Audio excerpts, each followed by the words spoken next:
ब्रेकनंतर आपल्या सगळ्यांचं पुन्हा एकदा स्वागत। पुढची महत्त्वाची बातमी आपण पाहूयात। आदिवासींच्या जमिनी बेकायदा लाटण्याचे प्रकार घडतायत। महसूल विभागाकडे या संदर्भात 39 तक्रारी दाखल झाल्या।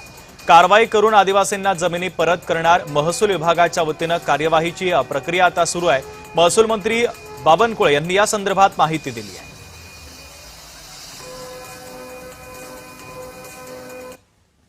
आदिवासी शेतकऱ्याच्या जमिनी ज्यांनी अव्वाच्या सव्वा भावाने लाटल्या आहेत, आदिवासीला फसवलेला आहे आणि त्यामुळे काही ठिकाणी आदिवासी लोकांची तक्रारी आल्या आमच्याकडे रायगडमध्ये की आमची जमीन या धनदांडग्याने लाटलेली आहे, मला फसवलेला आहे। अशी आम्ही 39 प्रकरण आता जिल्हाधिकाऱ्यांनी हातात घेतलेले आहे। त्या लोकांच्या जमिनी परत करून त्या आदिवासीला परत करण्याची भूमिका आमची आहे। जवळपास 39 जमिनी आता परत करण्याचा विचार आम्ही करतोय। किती मोठा माणूस राहू दे, त्यांनी आदिवासी जमीन खरेदी केली असेल, ते नियमात नसेल किंवा परवानगी घेऊन केली नसेल सरकारची, तर मात्र ती जमीन परत द्यावी लागतं। ते आम्ही करणार आहोत।